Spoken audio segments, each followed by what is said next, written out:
Real paper real paper real paper. देखिए जो आपका 6 जनवरी का एकदम रियल पेपर मेरे पास आ चुका है। 75 में से 75 नंबर आपको आएंगे। पूरे के पूरे प्रश्न जल्दी से रट डालिए, आपके पास समय बहुत ही कम बचा हुआ है। आपको ठीक 1 बजे यही पेपर परीक्षा हाल में देखने को मिलेगा, 100% गारंटी इसकी। तो चलिए पहले प्रश्नों को पढ़ते हैं। पहला है, वस्तु की कार्य करने की दर कहलाती है। तो वस्तु की कार्य करने की दर को कहते हैं शक्ति।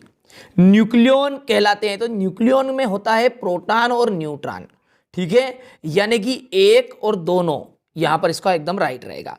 किसी वस्तु के काम करने की क्षमता कहलाती है। तो कोई वस्तु जो है उसकी काम करने की क्षमता को कहते हैं ऊर्जा, ठीक है, क्या कहते हैं उसको, ऊर्जा कहते हैं, ठीक है। तो एमपी बोर्ड में क्या हो रहा है, देखिए अलग अलग जिलों में अलग अलग तरह के पेपर आ रहे हैं। कुछ जिलों में इस तरह के पेपर आ रहे हैं जिस तरह आपका त्रैमासिक में पैटर्न था, ठीक है, बहुत ही सिंपल सा प्रश्न रहेंगे उसमें भी, ठीक है, 22 प्रश्न है, दोनों तरह के मैं बताऊंगा, दोनों को आप देखिएगा, दोनों से हो सकता है आपके जिले में एक पेपर जरूर आएगा, ठीक है। परमाणु के किसी कक्ष में इलेक्ट्रॉन की अधिकतम संख्या होती है, तो होगी भैया 2n²। कितनी, 2n²। कार्बन का परमाणु द्रव्यमान होता है, कार्बन का, तो 12 कार्बन का परमाणु द्रव्यमान होगा। चलिए आगे बढ़ते हैं। शक्ति का एसआई मात्रक है तो वाट है, ठीक है। तापमान का एसआई मात्रक, तापमान का एसआई मात्रक क्या, केल्विन। चमगादड़ द्वारा उत्पन्न तरंग होती है, चमगादड़ द्वारा जो उत्पन्न तरंग होती है वो होगी पराध्वनि, ठीक है। चलिए, धातुएं जो है ताप और विद्युत की सुचालक होती है, कैसी होती है, सुचालक। विलयन एक रिक्त स्थान मिश्रण होता है। तो विलयन जो है एक समांगी मिश्रण होता है, कैसा होता है, समांगी। निलंबन कणों का व्यास रिक्त स्थान मीटर होता है। तो निलंबन कणों का व्यास होगा 10⁻⁻⁵, ठीक है, मीटर होगा। लाइसोसोम्स को आत्मघाती वाली थैली भी कहते हैं। तो यहां पर लिख देते हैं आत्मघाती थैली के नाम से भी जाना जाता है, ठीक है। श्रव्य तरंगों की परास 20 हर्ट्ज से 20,000 हर्ट्ज तक होती है। रिक्त स्थान जो है सभी जीवों की मूलभूत इकाई है। तो कोशिका, यहां पर आ जाएगी कोशिका। ध्वनि मापन की इकाई रिक्त स्थान होगी तो डेसिबल। देखिए अब अगला है केंद्रकाभ, ठीक है। केंद्रकाभ का मिलान हो जाएगा जीवाणु, पहला एकदम राइट हो जाएगा यहां पर। दूसरा है दाब का मात्रक। तो दाब का जो मात्रक है, दाब का, ठीक है, तो यहां पर दाब का हो जाएगा पास्कल। आयन, आयन कहेंगे Cl ऋण आयन को। कार्बन का संकेत होगा C। संयोजी ऊतक, संयोजी ऊतक जाएगा रक्त। दूरी, दूरी एक अदिश राशि है तो ये हो जाएगा छठा। और कार्य अपॉन समय का होता है शक्ति। और अंतिम बची है कोशिका, जिसकी खोज रॉबर्ट हुक ने की थी। देखिए रॉबर्ट हुक ये 7वां या 8वां हो गया आपका, और ये छठा था यहाँ पर, ठीक है। अब अगला देखिए, एक वाक्य में उत्तर है। सरल आवर्त गति का एक उदाहरण बताना है।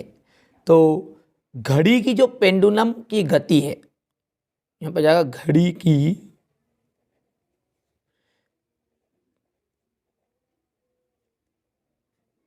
पेंडुलम की गति।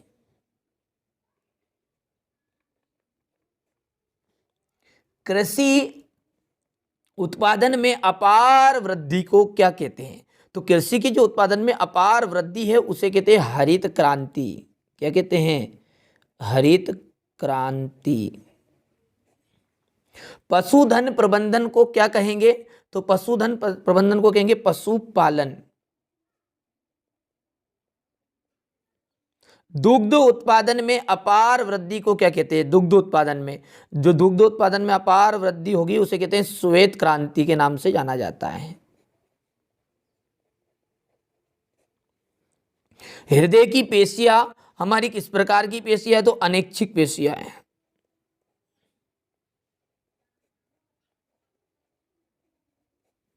अनैच्छिक पेशियां है। ठीक है। कड़कनाथ जो है किस जंतु की नस्ल है, तो देखिए ये है मुर्गी की नस्ल एक। तंत्रिका ऊतक का नाम लिखिए, तो न्यूरॉन। ठीक है। अब क्वेश्चन नंबर 5 से आपके 2-2 अंक के क्वेश्चन आंसर यहां पर शुरू हो चुके हैं। यौगिक एवं मिश्रण में कोई 2 अंतर बताने हैं। कोलाइड के 2 गुणधर्म लिखिए। ठीक है। बोर का जो परमाणु मॉडल है उसकी व्याख्या आपको करनी है। हाइड्रोजन के 3 समस्थानिकों के नाम, ठीक है, एवं सूत्र है। इलेक्ट्रॉन, प्रोटॉन और न्यूट्रॉन के खोजकर्ताओं के नाम बताइए। क्वेश्चन नंबर 8 में प्रश्न है, देखिए, किसी वस्तु के घनत्व से आप क्या तात्पर्य है। आर्किमिडीज का सिद्धांत बताना है। जाइलम ऊतक जो होते हैं उनके कार्य बताने हैं। रंध्री के कार्य बताने हैं। घर्षण को कम करने के कोई 2 उपाय, और साथ ही साथ इसी के अथवा हम पूछा है कि घर्षण को बढ़ाने के 2 उपाय बताइए। प्रश्न नंबर 11 है, वाष्पन से आप क्या समझते हैं। ऊर्ध्वपातन को परिभाषित कीजिए। ठीक है। इसके बाद अगला प्रश्न है, देखिए यहां से गलनांक और क्वथनांक में अंतर है। समांगी मिश्रण को उदाहरण सहित समझाइए। आप किस प्रकार पुष्टि करेंगे कि दिया हुआ रंगहीन द्रव शुद्ध जल है। ठीक है। ऊतक जो पौधों के भोजन का संवहन करता है उनका नाम बताना है। ठीक है। गुरुत्वीय त्वरण से आप क्या समझते हैं। और प्रश्न नंबर 16 में है, पादप और जंतु कोशिका में कोई 2 अंतर बताने हैं। माइटोकॉन्ड्रिया के को बिजली का घर क्यों कहते हैं। देखिए एक महत्वपूर्ण सूचना, जैसा कि सब बच्चे जानते भी होंगे कि 9th और क्लास 10th का ही विशेष करके यहाँ चैनल है। इस चैनल पर आपको वार्षिक परीक्षा की पूरी तैयारी कराई जाएगी, वो भी एकदम फ्री। 1 रुपया आपको किसी को शुल्क नहीं देना है।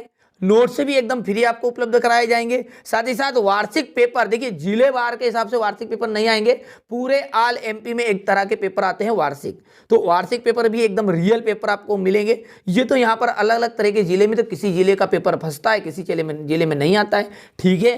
पर लगभग 60 से 70% तो लगभग जब भी आता ही है। ठीक है। तो चैनल आप सब्सक्राइब कर लीजिएगा, बिल्कुल एकदम फ्री सारी चीजें मैं आपको उपलब्ध कराऊंगा। ठीक है। कार्य, शक्ति और ऊर्जा की परिभाषा लिखकर उनके मात्रक लिखिए। गतिज ऊर्जा के लिए व्यंजक, निम्न की उदाहरण सहित व्याख्या कीजिए। संतृप्त विलयन और निलंबन, समांगी और विषमांगी मिश्रण को उदाहरण सहित। जंतु कोशिका का स्वच्छ नामांकित चित्र बनाइए। एक पादप कोशिका का स्वच्छ नामांकित चित्र। चाल और वेग में अंतर, दूरी और विस्थापन में अंतर बताना है। ठीक है। हृदय पेशी का नामांकित चित्र, रेखित और आरेखित पेशी में अंतर स्पष्ट आपको करने हैं।